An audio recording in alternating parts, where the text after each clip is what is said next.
पित्रे ब्रह्मोपदेष्ट्रे मे गुरवे दैवताय च प्राप्याय प्रापकायास्तु नमः श्रीनिधये नमः।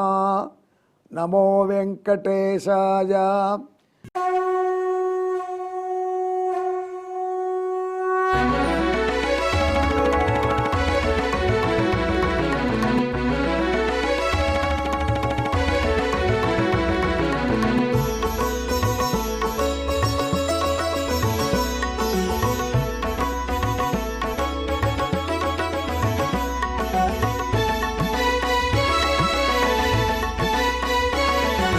सहस्रनामं सहस्रनामं श्रीवेङ्कटेश सहस्रनामं सहस्रनामं सहस्रनामं श्रीवेङ्कटेश सहस्रनामं।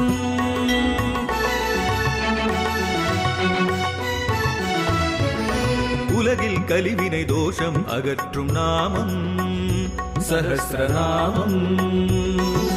உயர்வுகளை வாழ்வில் அளிக்கும் நாமம் சஹஸ்ரநாமம்.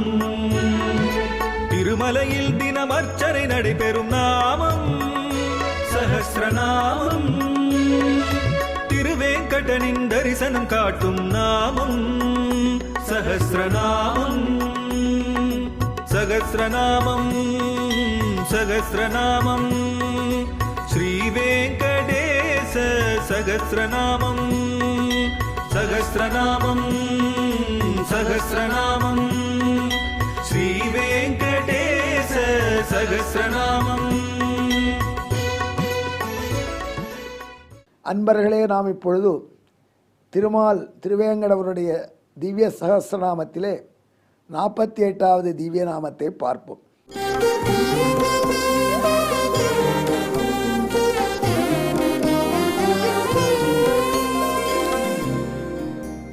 கிருஷ்ணாவதாரத்திலே ஒரு வரலாறு. சத்ராஜித் என்று ஒருவன் துவாரகையில் இருந்தான். பெரிய சூரிய பக்தன். சூரியனை குறித்து அவ்வளோ சூரிய நமஸ்காரம் பண்ணுவான். அதனால் சூரியனுக்கு அவங்ககிட்ட ரொம்ப பிரீத்தி வந்துடுத்து, அன்பு வந்துடுத்து.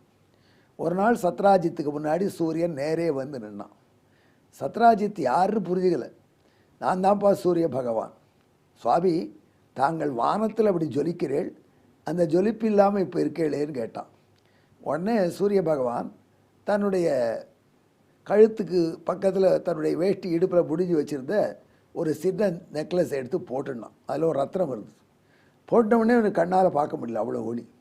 அவன் சொன்னான், இதுதான்ப்பா அந்த மணி ஹாரம் தான் அதுக்கு காரணம், இதுக்கு செமந்தக மணின்னு பெயர் அப்படின்ட்டான். உனக்கு என்ன வரம் தரலான்னு வந்திருக்கேன். அவன் கேட்டது தப்பாக போயிடுது. சத்ராஜ் சொன்னால், அந்த செமந்தக மணி என்னை கொடுத்துடக்கூடாதா.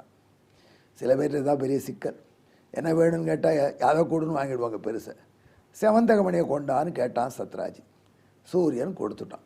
ஆனால் ஒரு எச்சரிப்பு சொன்னான். சத்ராஜித், இந்த ரத்னம் எந்த வீட்டில் இருக்கோ அந்த வீட்டில் தினந்தோறும் 8 பாரம் தங்கம் வரும். ஒரு பாரம்னா என்னன்னு நான் எவ்வளோ கணக்கு போட்டு பார்த்தேன். சரியாக பிடிபடலை. போட்டவன் 8 கிராம் தங்கமே டெய்லி வரட்டுமே, அதுவே வந்தால் போகாத நமக்கு. தினம் 8 கிராம் தங்கம் கொடுத்தா எவ்வளோ சந்தோஷப்படுவாங்க நம்ம வீட்டில். தினம் 1 பவுன் வந்ததுன்னா, ஒரு 8 கிலோ வந்து கொடுத்தனா எப்படி இருக்கணும் பார்த்துக்குவோம். அந்த மாதிரி தங்கத்தை அந்த வீட்டில் கொடுக்குமா. அந்த ரத்னத்துக்கு அப்பேற்பட்ட ஒரு தன்மையாம். ஆனால் அந்த ரத்னத்தை வச்சுக்கிறவங்க ஆச்சாரமாக இருக்கணும். அவங்க தூய்மை இல்லாமல் அனாச்சாரமாக இருந்தால் அவர்கள் ஆபத்தாயிடும் வாழ்க்கைக்கு அப்படின்னு சொல்லி கொடுத்தான். அந்த மணியை போட்டு சத்ராஜித் துவாரகை சபைக்கு வந்தான். தூரக்கேருந்து வரதை பார்த்தவொடனே எல்லாரும் எழுந்துட்டா. துவாரகை சபையில் உக்ரசேன மகாராஜா ஆட்சி பண்ணுறார். வசுதேவர் இருக்கார், கிருஷ்ணன் இருக்கான், பலராமன் இருக்கான். அந்த சபையில் சத்ராஜித் வரான். சத்ராஜித் அப்படி வரச்சே சத்ராஜித்தை கண்டு எல்லாரும் எழுந்து, கிருஷ்ணா உன்னை பார்க்க சூரியன் வந்திருக்கான்னு சொன்னான். கண்ணபிரான் பார்த்தார். சூரியன்லப்பா நம்ம சத்ராஜித் தான் அப்படின்னு சொல்லி, இன்னும் இவ்வளோ தேஜஸ் தங்களுக்குன்னு கேட்டவுடனே சத்ராஜித் இந்த மணியை காண்பிச்சான். இந்த செமந்தக மணி, இது இவ்வளோ தங்கத்தை கொடுக்கும், இவ்வளோ வலிமை வாய்த்தது. உடனே கண்ணபிரான் சொன்னார், சத்ராஜித், இந்த மணியை நீ எங்கிட்ட கொடுத்துரு, அரசாங்கத்தில் ஒப்படைச்சோம். ஏன்னா உனக்கு நாங்கள் பாதுகாப்பு கொடுப்பது கஷ்டம். இவ்வளோ வலிமை வாய்ந்த மணி யாராலும் உனக்கு ஆபத்து உண்டாக்கி எடுத்துடலாம். அதெல்லாம் கவர்மெண்ட்டுக்கு கொடுத்துரும், உனக்கு ஏதாவது காம்பன்சேஷன் தரோம்னு சொன்னார். சத்ராஜித் மறுத்துட்டான். இந்த மணியை தர முடியாது அப்படின்னு விட்டான். உடனே அவனுக்கு வெளில வந்தவனுக்கு கிருஷ்ணன்ட்ட மறுத்துட்டோம், விரோதம் வந்து எடுத்து ஆபத்து வந்து விடுன்னு தோணிடுது. அதனால் தன் தம்பி பிரசேனனை கூப்பிட்டான். அவன்கிட்ட இந்த மணியை கொடுத்தான். பிரசேனா, நீ இங்கிருந்து துவாரகை எல்லைக்கு போய் அங்கேருந்து ஏதாவது படகு பிடிச்சி பாரதத்துக்கு போயிடு, மெயின்லேண்டுக்கு. அங்கே போய் சௌக்கியமாக இரு, நானும் உன்னோட வந்து சேர்த்துக்கிறேன். ஏன்னா கிருஷ்ணன் இந்த மணி மீது கண் வச்சுருக்கான். இந்த மணியை நான் மறுத்துட்டேன், அதனால் நமக்கு ஏதாவது ஆபத்து வரும்.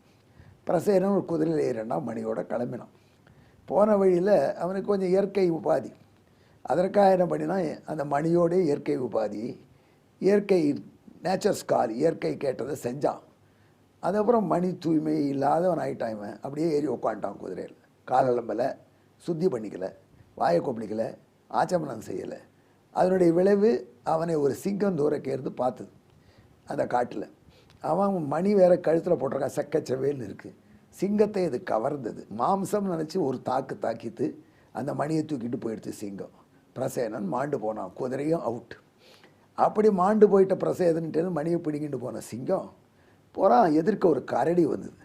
அந்த கரடி சாதாரண கரடி இல்லை, அதுதான் ஜாம்பவான்ங்கிற கரடி. திருவிக்ரமாவதாரத்தையும் பார்த்துருக்கிற கரடி, ராமாவதாரத்தையும் பார்த்துருக்கிற கரடி, கிருஷ்ணாவதாரத்தையும் பார்க்குறது இப்போ அந்த கரடி. அது சாதாரண கரடி இல்லை, பிரம்மதேவனுடைய புத்திரனான கரடி. அது அந்த சிங்கத்தை அடித்து கிளமாக இருந்தாலும் வீழ்த்தி அந்த மணியை எடுத்துன்னு போய் தன்னுடைய குகையில் வைத்தது. அந்த குகையில் அவருக்கு குழந்தை வேற பிறந்துருக்கு, ஒரு அப்சர ஸ்திரீயோடு. இன்னொரு பெண்ணும் இருக்கா. அந்த பெண் அழகான பெண், ஜாம்பவதி.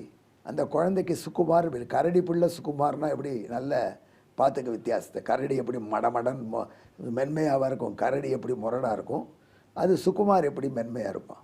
சுகுமாருங்கிற பிள்ளைக்கு மேலே மணியை கட்டிவிட்டார். தொட்டில்லை அந்த தாதி பாடுறா, எப்பா சுகுமார் அழாதரா, இது சிம்மம் பிரசேனனை கொன்றது, அந்த சிம்மத்தை ஜாம்பவான் கொன்றார், உனக்கு இந்த மணியை கொண்டு வந்திருக்கார், நீ தங்கம் உன்னை சுற்றி இருக்குது, நீ ஏண்டா அழற அப்படின்னு தாளாட்டுறா பாடி. இது நடந்துட்டுருக்கு.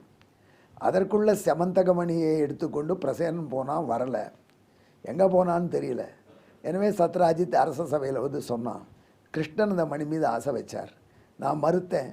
என் தம்பியை மணியோடு போனபொழுது கிருஷ்ணன் தான் ஏதோ பண்ணிவிட்டான்.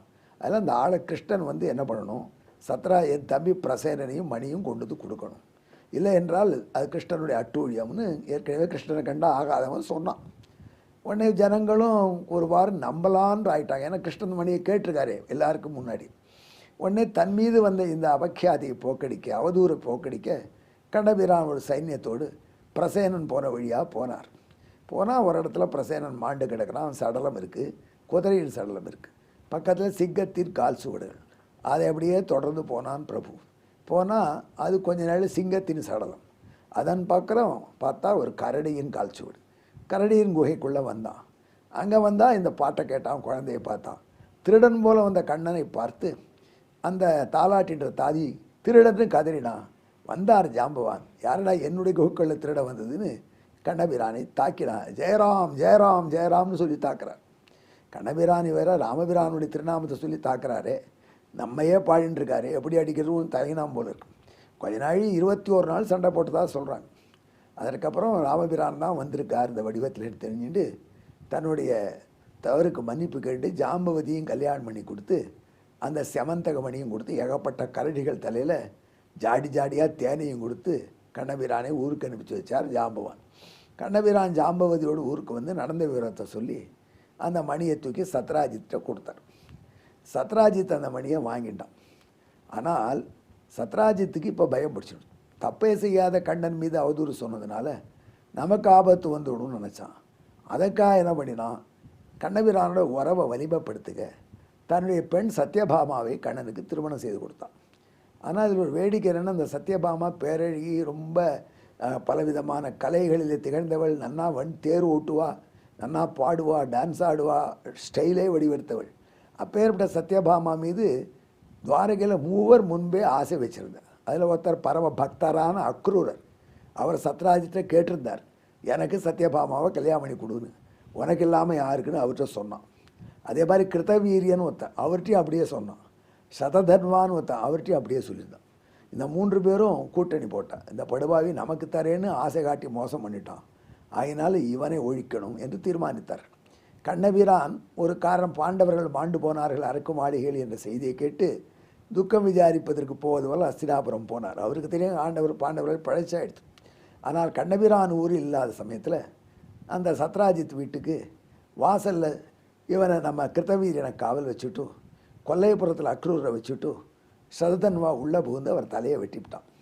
வெட்டின பிற்பாடு அந்த ரத்தனத்தை எடுத்துட்டான். அவனுக்கு பயம் பிடிச்சி கொடுத்து எப்படியும் நம்ம மீது சந்தேகம் வந்துடும், அதெல்லாம் மணி நம்மக்கிட்ட இருக்கக்கூடாது, தடையாக இருக்கக்கூடாதுன்னு அந்த மனையை பரம பக்தரால் அக்ரூரர்கிட்ட கொடுத்தான். கண்ணபிரானுடைய பக்தர் அக்ரூரர், இது கண்ணபிரானுடைய மனைவி சத்யபாமா, அந்த மணி அவர்களது. இதை போய் நாம் அநியாயமாக நமக்கு கொடுக்குறேன்னு ஏதோ சொன்னோம், ஒரு காலத்தில் கொடுக்கல அப்படின்ற எண்ணம் இல்லாமல் அந்த மணி கிடச்சதை வாங்கிட்டு அவர் துவாரகை விட்டு ஓடி காசிக்கு போயிட்டார். காசியில் நிறைய வேள்வி செய்கிறார் தான் தங்கமாக கொடுக்குறதே மணி அவக்களமாக வேள்வி செஞ்சுட்டு இருக்கார். கண்ணபிரான்ட்டு இந்த செய்தியை சொல்லி சத்யபாமா அஸ்தினாபுரத்துக்கு போய் அழிச்சுன்னு வந்துட்டார். எதை தங்க அப்பா போயிட்டார். அப்போ தெரியாது இந்த மூவர் சேர்ந்த சதின்னு. ஆனால் வந்து அப்புறம் துப்பு துளைக்கிறான். கிருத்தவீரியனை பிடிச்சி அடிச்சடியில் கிருத்தவீரியன் உண்மையை சொல்லிட்டான். அவன் என்ன சொன்னான், சததன்வா தான் கொன்னான்னு விட்டான். சததன்வா அக்ரூரற்ற மணியை கொடுத்தது அவன் சொல்லலை. அதெல்லாம் சததன்வாவை பிடிச்சி கிருஷ்ணனும் பலராமனும் துரத்தின்னு போனார்கள். சததன்வா தப்பி ஓடி நேபாளம் வரைக்கும் போனான். அங்கே அவனை குதிரை விழுந்து போயிடுத்து. அவனே கண்ணபிரான் அடிச்சு கொண்டான்னு மணி கிடைக்கல. அதெல்லாம் மணி கிடைக்காம ஊருக்கு திரும்பி வந்தாச்சு. பலராமன் கூட கிருஷ்ணர் சந்தேகப்பட்டு கொஞ்ச நாள் பிரிஞ்சிருந்தார். அவரும் வந்துட்டார். அந்த மணி வரல. ஏன்னா பலராமனுக்கு அந்த மணி மீது ஆசை இருந்தது. அந்த மணி இருந்தால் தங்கம் நிறைய கிடைக்கும், நமக்கு தேவைக்கு மேல்நாட்டு சரக்குகள் வாங்கி கொள்ளலான்னு அந்த சரக்குகளை ஆசை உள்ள பலராமன் நினச்சிருக்கலாமோ என்னவோ. கண்ணபிரான் அந்த மணியை பற்றி கவலை. சத்யபாமா தன்னுடைய அப்பாவின் மணி, அதனால தன்னது என்று நினைக்கிறார். ஆனால் மணி எங்கே இருக்குதுன்னு தெரியல, மர்மமாக இருக்குது. அக்ரூரோ காசியில் அமக்களமான வேள்விகள் செய்கிறார். கண்ணபிரானுக்கு தெரியும் அவர்கிட்ட தான் இருக்குதுன்னு. ஊர் ஜனங்கள்லாம் கிருஷ்ணங்கிட்ட சொன்னான், மழை பெய்யல துவாரகையில் கிருஷ்ணா, அக்ரூர் ஆச்சாரசீல பக்தன், அவனோ நீ அவனை சந்தேகப்படுறேன்னு வராமல் இருக்கான், அவனுக்கு ஒரு ஆபத்து தரமாட்டே நீ வாக்குறுதி கொடுத்தால் அக்ரூர் இங்கே வருவான், அப்புறம் நம்ம ஊர்லேயும் மழை பெய்யும்.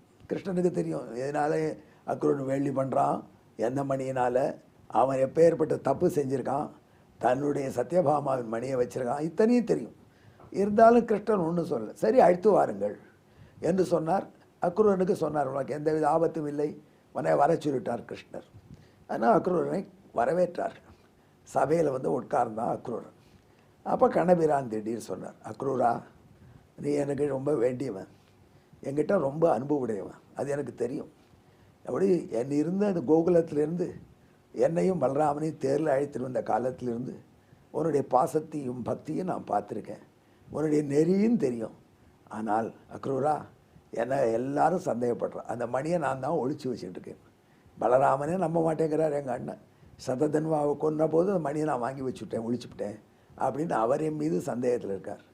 சத்யபாமாவும் சந்தேகப்படுறா. அதனால் தயவுசெய்து அந்த மணியை மட்டும் எடுத்து காண்பிச்சுடும் அப்படின்னு நிறைய பார்க்கலாம். அப்போ எப்படி இருக்கும் அக்ரூரனுக்கு?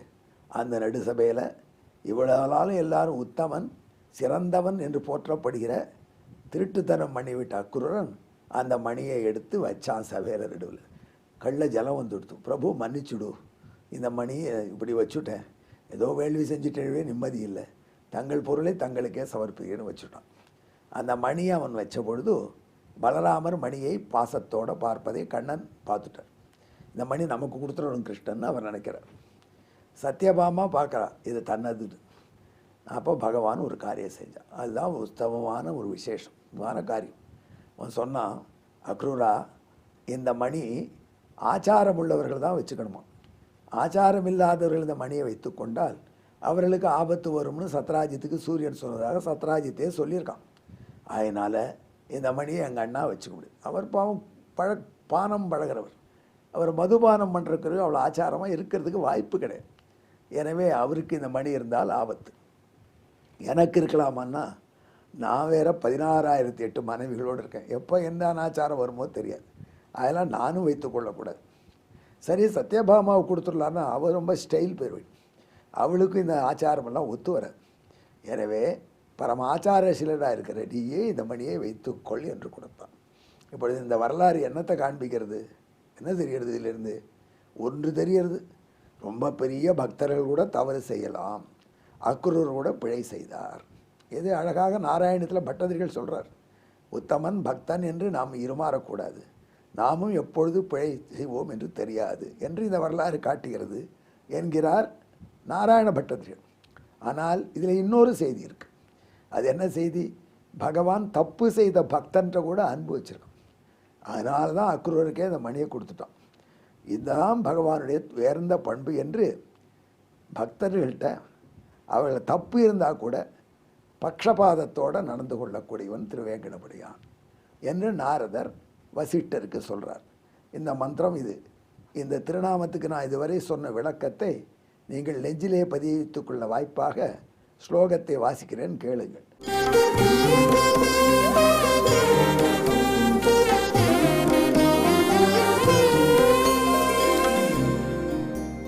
ஸ்வாத்மகுண பரிபூர்ணா பக்தேஷு பகவானயம் பக்ஷபாதவகஸ்தஸ்மாத் புரோச்சதேச குணப்பிரியா. ஆகையினால பகவான் குணப்பிரியன் என்ற திருநாமம் என்கிறார். என்கே தமது பிழைகளையெல்லாம் மன்னித்து நம்மிடம் எம்பெருமான் பக்ஷபாதத்துடன் இருக்க, அன்போடு இருக்க திருவேங்கடமுடியானை நினைத்து கொண்டு ஜெபிப்போம். குணப்பிரியாய நமஹா. நன்றி, வணக்கம்.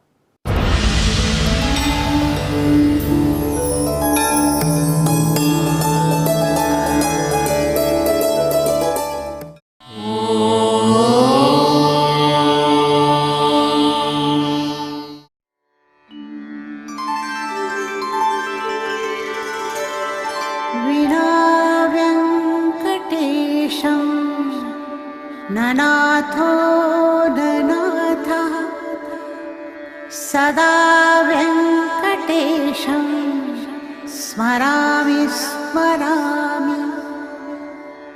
हरे व्यङ्कटेश प्रसीद प्रसीद. प्रियं वेङ्कटेश प्रयच्छ प्रयच्छ.